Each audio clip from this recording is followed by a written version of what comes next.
Baby, by Erik Røde, 1755, read by Sam Adams. Short Story, Part 3, Navigating Legal Procedures.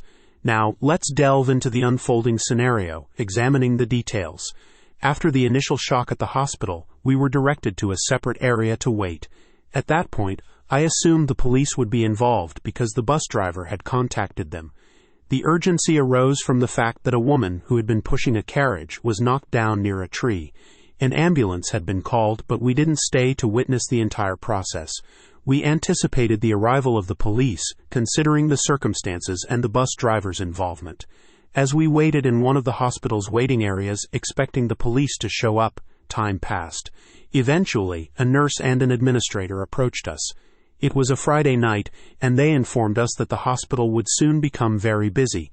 They assured us that, fortunately, the baby was currently in stable condition. There were no immediate issues, but they had conducted various tests to ensure her well-being. The administrator explained the next steps, saying that we needed to visit social services the next day. She provided me with the address, stating that social services would receive the information and handle the paperwork. Following this, we could surrender the baby to a social worker or someone affiliated with the police during a scheduled meeting. In the meantime, we were instructed to keep the baby with us for the night. Accepting the responsibility, I agreed, and Sally Freeman, the woman accompanying me, concurred. We waited a bit longer before they handed the baby to Sally.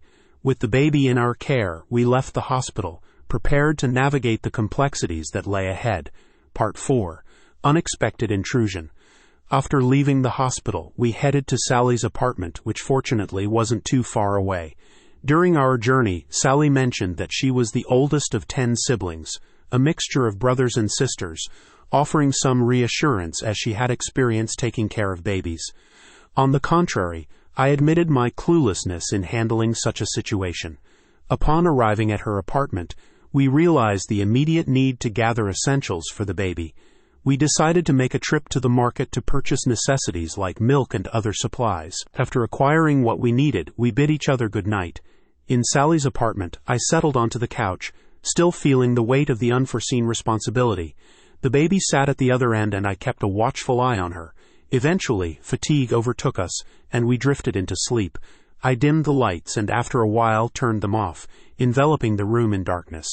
However, a few hours into our rest, I was abruptly awakened by the sound of someone attempting to pick the lock on the door.